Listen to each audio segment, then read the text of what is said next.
Hi friends, చూడండి ఇది kitchen waste నిన్నటిదే. Eggs నిన్న చాలా వాడాము. ఆ ఎగ్ షెల్స్ అన్నీ తీసి పక్కన పెట్టాను. ఇంకా నిన్నటిది ఈరోజుది కిచెన్ వేస్ట్.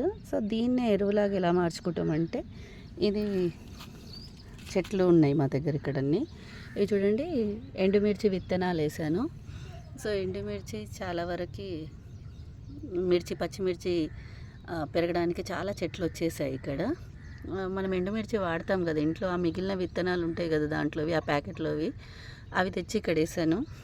చాలా వచ్చాయి మొక్కలు. సో దానికోసం ఎరువు తయారు చేద్దామని. సో ఇక్కడ కొంచెం ఖాళీగా ఉంది, ఏ మొక్క లేదు. ఇక్కడ ఒక మొక్క ఉంది, ఇక్కడ మొక్కలు ఉన్నాయి. సో ఇట్లా ఒక దాంతో ఇట్లా ఇక్కడ ఖాళీ చేశాను.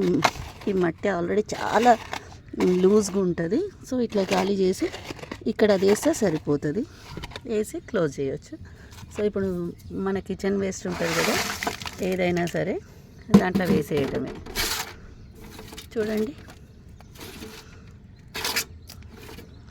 మన కిచెన్ వేస్ట్ అది ఏదైనా సరే ఇట్లా. ఎగ్ షెల్స్ చాలా మంచి ఫర్టిలైజర్గా మారుస్తుంది. చాలా అవసరం కూడా మన మట్టికి, సారవంతమైన మట్టిలాగా అవ్వడానికి ఎగ్ షెల్స్ చాలా ఉపయోగపడతాయి. సో ఇప్పుడు ఇవి అయిన తర్వాత ఇది దీంట్లోకి కొంచెం ప్రెస్ చేసేసి, సో ఇక్కడ మట్టి తీసాం కదా, ఈ మట్టినే ఇక్కడ కప్పేస్తున్నాను. చూడండి, ఇది కూడా ఒక మెథడ్. ఇంతకుముందు నేను మీకు ఏదైనా ఒక వేస్ట్ బ్యాగ్లో కానీ, లేదంటే ఏమంటారు, ఒక పాట్లో కానీ ఫర్టిలైజర్ ఎట్లా తయారు చేయాలో చూపించాను కదా. ఇది ఒక టైప్. సో ఎక్కడైతే మట్టి ఉంటుందో దాని పక్కకే కూడా తవ్వేసి ఇలా పూడి చేయడమే. సో రోజు మనం వాటర్ వేసే కొద్దీ ఇది లిక్విడ్ ఫర్టిలైజర్ లాగా ఎరువు, అది వేసాం కాబట్టి అదే ఎరువులాగా మారుతుంది. ప్లస్ మన మట్టిని చాలా సారవంతం చేస్తుంది. ఓకే, సో కొంచెం ప్లేస్ ఉన్న ఆర్గానిక్ పెంచండి, ఆరోగ్యంగా ఉండండి.